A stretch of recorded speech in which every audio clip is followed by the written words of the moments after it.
नमस्कार दोस्तों, जय श्री कृष्णा, राधे राधे। दोस्तों, मैं पुष्पा मौर्य, आप सभी का बहुत बहुत स्वागत है हमारे चैनल पर। दोस्तों, आज हम लेकर आए हैं हरियाली तीज के बारे में आपको जानकारी देने वाली हूँ। हरियाली तीज 2026 में कब मनाई जाएगी, इसका पूजा का शुभ समय क्या रहेगा, पारण कब होगा, चंद्र अर्घ्य कितना समय दिया जाएगा, सब कुछ जानेंगे दोस्तों इस वीडियो में। तो हमारे साथ बने रहिएगा, आखिरी तक जुड़े रहिएगा दोस्तों। आज हम बताएंगे नहाए खाए से लेके पारण तक का पूरा समय, पूरी जानकारी आपको मिलेगी। तो हमारे साथ जुड़े रहिएगा आखिरी तक। अगर वीडियो पसंद आए तो हमारे चैनल पुष्पा मौर्य को सब्सक्राइब जरूर करें, वीडियो को लाइक करें, अपने दोस्त और परिवार वालों के साथ शेयर भी जरूर करें। तो चलिए दोस्तों, वीडियो शुरू करते हैं। दोस्तों देखिए, ये 2026 में हरियाली तीज है, ये 15 अगस्त को मनाई जाएगी। 15 अगस्त दिन शनिवार पड़ रहा है, उस दिन 15 अगस्त भी है।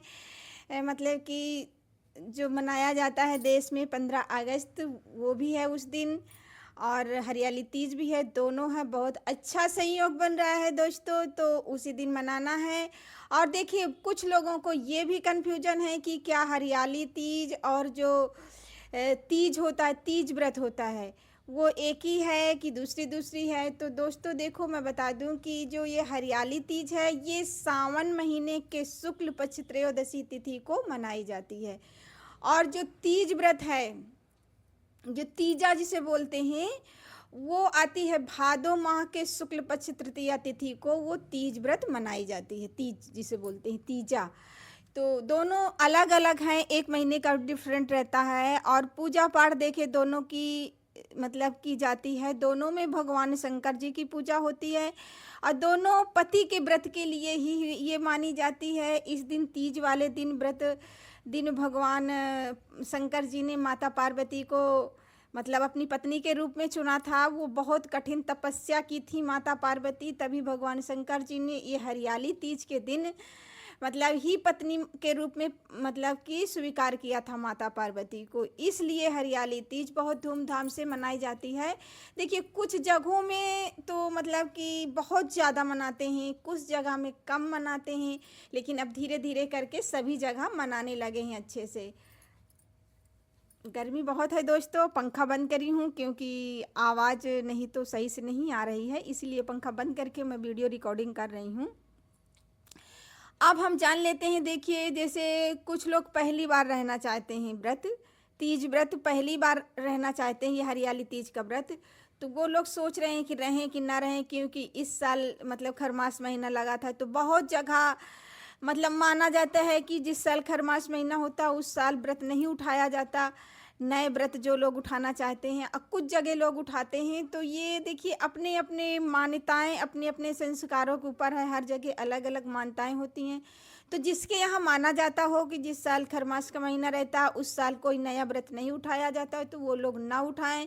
और जो लोग उठाना चाहते हैं उठा लें। हमारे यहाँ उठाया जाता है क्योंकि खरमास महीना ख़त्म हो चुका है, अब अच्छा महीना चल रहा है, तो आप लोग उठा सकते हैं। हमारे यहाँ उठाया जाता है, बाकी फिर आप अपने हिसाब से देख लीजिए, क्योंकि हर जगह की परंपरा मान्यताएं अलग अलग होती हैं। तो उस हिसाब से अपने हिसाब से देख लीजिएगा, अपने हिसाब से आप लोग कर लीजिएगा। दोस्तों, ये हरियाली तीज जो है अपने पति के व्रत के लिए रह जाती है। इस दिन हरी चीज़ों का बहुत बड़ा महत्व होता है, तो आप सभी लोग हरे कलर की साड़ियाँ पहन करके पहनिए। देखिए, मैं भी वीडियो बना रही हूँ, तो आज हरे कलर की साड़ी पहनी हूँ और मैं चूड़ी भी डाली हूँ, हरे कलर की बिंदी भी लगाई हूँ। तो आप लोग हरे कलर का हो सके तो इस्तेमाल करिएगा पूजा पाठ में, और हरे कलर की साड़ी चूड़ी पहनिएगा, लेकिन ऊपर से लाल कलर की चुन्नी डालिएगा तो सुंदर भी लगोगी आप लोग। और माता पार्वती का जो सुहाग का निशान होता है दोस्तों, वो लाल होता है, और हरियाली तीज में हरा पहना जाता है। तो इसलिए दोनों का मतलब मेल हो जाएगा, कॉम्बिनेशन भी सही रहेगा और अच्छा भी रहेगा, शुभ भी माना जाता है। तो इस दिन हरी चीज़ों का बहुत महत्व होता है दोस्तों। तो हरी चीज़ साड़ी मतलब सूट जो भी पहने, हरा पहनकर पूजा पाठ करें। और इसमें देखिए, सिंगार के दान का बहुत बड़ा महत्व होता है। जैसे तीजा व्रत होता है तो उसमें सिंगार का दान किया जाता है, तो वैसे इसमें भी किया जाता है। 15 तारीख को व्रत रखा जाएगा। आप 16 तारीख की सुबह आप कुछ चीज़ें, जैसे 15 तारीख को जब पूजा करें तो आप उसमें श्रृंगार का सामान चढ़ा दें और फिर दूसरे दिन आप उनको बांट सकते हैं। देखिए, जो भी चढ़ाएं अपने मायके पक्ष में नहीं बांटा जाता। जैसे जो नई नई बहुएं चढ़ाएं या लड़कियां चढ़ाएं तो जो मायका पक्ष होता है वहाँ नहीं बांटा जाता। जो आप पूजा पाठ का सुहाग का सामान बांटे, ससुराल में जैसे नंद है, देवरानी है, जिठानी है तो उनको दे सकती हैं आप, लेकिन मायके में नहीं दिया जाता। और दोस्तों, इस दिन पार्थिव शिवलिंग का बहुत बड़ा महत्व होता है। तो हो सके तो आप सभी लोग पार्थिव शिवलिंग, मिट्टी की पार्थिव शिवलिंग बनाकर पूजा पाठ करें तो बहुत अच्छा रहेगा, बहुत अति उत्तम माना जाता है।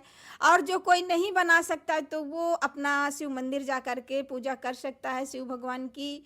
अगर वहाँ भी नहीं जा सकता तो फोटो वगैरह, प्रतिमा वगैरह जो भी आपकी सुविधा हो वो रख कर पूजा कर सकते हैं। लेकिन कोशिश यही रखिएगा कि अगर आप बना सकते हो तो पार्थिव शिवलिंग बना करके पूजा करें तो बहुत अच्छा माना जाएगा। ये हो गया दोस्तों। अब हम जानते हैं नहाए खाए का। तो देखिए, नहाए खाए का मतलब ये है कि 14 तारीख को आप मतलब जो लहसुन प्याज है वो 14 तारीख से नहीं खाना है। आपको 14 तारीख को नहा धो के बाल वगैरह धुल लेना है और ब्रश वगैरह सब शाम को खाना खाने के बाद ब्रश वगैरह कर लेना है, दतून वगैरह कर लीजिएगा और अपना बेडशीट वगैरह धुल लीजिएगा, नहीं तो नया हो तो नया डाल लीजिएगा। उस दिन जैसे डेली में जो आप बिस्तर में सोते हो उसमें नहीं सोना चाहिए। सफाई का बहुत महत्व होता है इसमें। तो आप हो सके तो बेडशीट चेंज कर दीजिए, जिसके नहीं है तो एक दिन पहले धुल के साफ़ सुथरा करके रखें। अपने आप को भी शुद्ध करें बाल वगैरह धुल करके, क्योंकि उस दिन बाल ना धुलें। हरियाली तीज के दिन बाल नहीं धुले जाते। वैसे किसी भी व्रत में मैं कई बार बता चुकी हूँ कि शंकर भगवान का कोई भी व्रत होता है तो उस दिन बाल नहीं धुला जाता।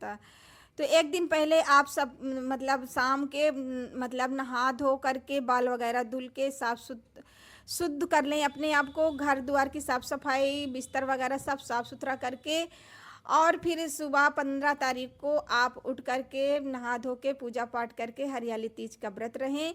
इसमें देखिए, सारा दिन निर्जला व्रत रखा जाता है। शाम को पूजा करने के बाद भी कुछ लोग नहीं खाते, निर्जला ही रहते हैं। जो लोग नहीं रह सकते वो अपना अन्न जल जो भी फल फ्रूट लेना चाहें वो ले सकते हैं।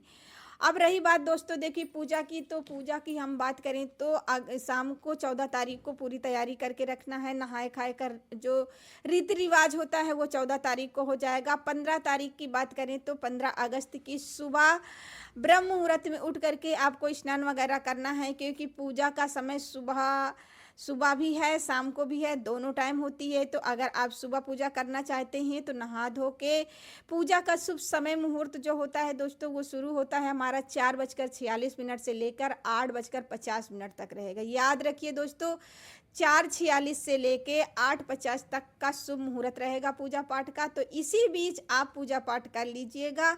अगर कुछ लोग शाम को करना चाहते हैं तो आप शाम को भी कर सकते हैं। शाम को हमारा समय रहेगा पूजा पाठ का दोस्तों 6:44 तक रहेगा, मतलब 6:10 से लेकर 7:44 तक रहेगा।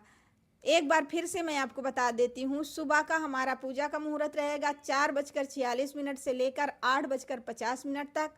और शाम को अगर आप करते हैं तो शाम का समय रहेगा हमारा 6:10 से लेकर 7:40 6:10 से लेकर 7:40 तक का शाम का पूजा का शुभ मुहूर्त रहेगा। इसी बीच आप पूजा करिएगा।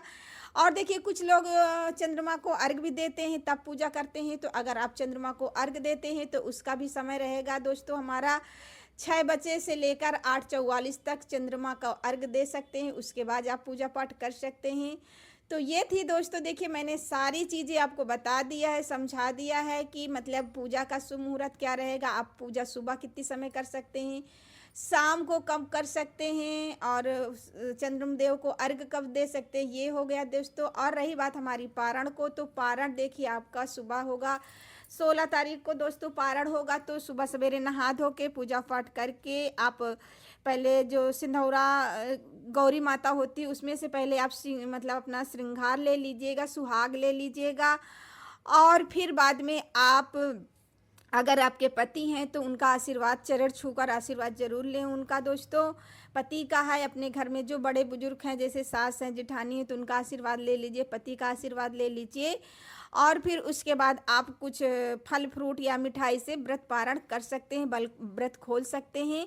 फिर उसके बाद जो आपने सुहाग का सामान चढ़ाया है उसमें से थोड़ा बहुत कुछ दान कर दीजिए। दान करना बहुत शुभ माना जाता है इस दिन। तो ये थी दोस्तों हरियाली तीज की पूरी जानकारी जो मैंने आपको दी हूँ। उम्मीद करती हूँ कि ज़रूर आपको पसंद आई होगी। अगर पसंद आए दोस्तों तो हमारे चैनल को सब्सक्राइब करना बिल्कुल ना भूलें। बेल आइकन के साथ ज़रूर प्रेस करें दोस्तों, ताकि आने वाली सभी वीडियो की नोटिफिकेशन आपको सही समय पर मिल जाए। तो चलिए दोस्तों, वीडियो यहीं से समाप्त करते हैं, फिर मिलते हैं कुछ नई जानकारी के साथ। तब तक के लिए ओम नमः शिवाय।